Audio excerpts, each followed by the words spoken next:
Okay, well, hi everyone. I wanted to show you how to create resources and then assign resources in Microsoft Project because that's something that you're going to be doing in upcoming weeks, and it's important that you know how to do that. So this is our exercise from last week where we the week 4 exercise where we just entered those silly task names of A, B, C, D, and then we made sure to add the predecessors, and we were playing around looking at the network diagram and finding our critical path through that. So let me come back here.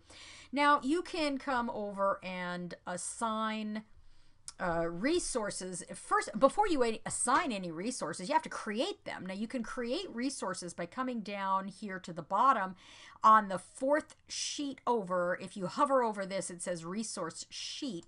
Click on resource sheet, and then you can start defining resources for your project. Now remember, resources can be people, material, or other. So when we're defining people, our type would be work, or it could be material, or it could be a flat cost that we have to expend. But work is how we want to define people. So then we can come over and add initials. But what we really want to know is that standard rate. So let's just say that standard rate's $20 an hour. Then let's go ahead and define Janet. She is also work, and she earns $20 an hour. And then coming down here, Jeannie, also work, and $20 an hour. Okay, so now we have 3 resources set. But of course, remember that if we were trying to capture material costs, we would put it here. If we were trying to capture, maybe we were renting a room someplace for some reason, we could capture those costs here as other types of costs. So we've got 3 resources defined, and they're people resources.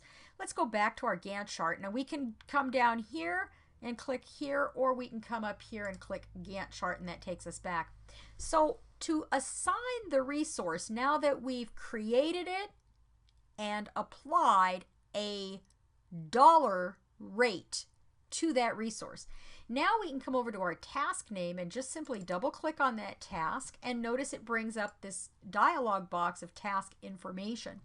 Now some of the information that's here on the tabs includes the predecessors if you had any, but let's click on the resource tab because that's where we want to assign resources for this particular task.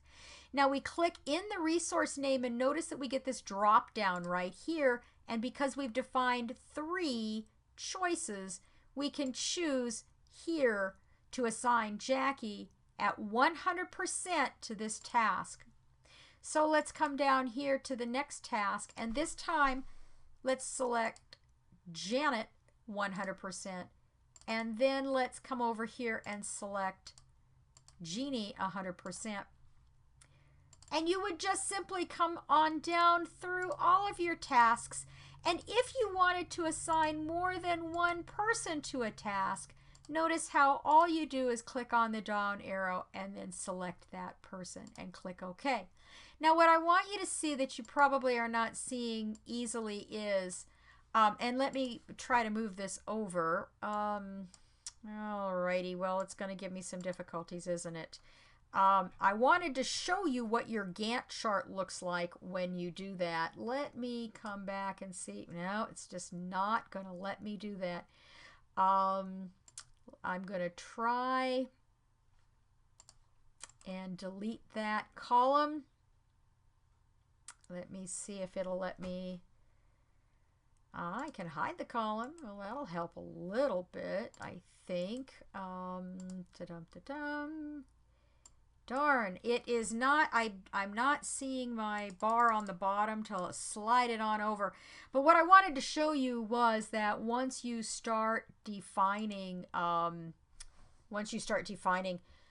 your resources to tasks on this side right over here on the Gantt chart timeline, people's names will start appearing, and you'll be able to easily see that that you have 1 or 2 resources assigned to a specific task. Okay, so that's it in a nutshell, how to create resources, set their dollar amounts, and then add a resource to a task or add multiple resources to a task. Okay, I hope this helps.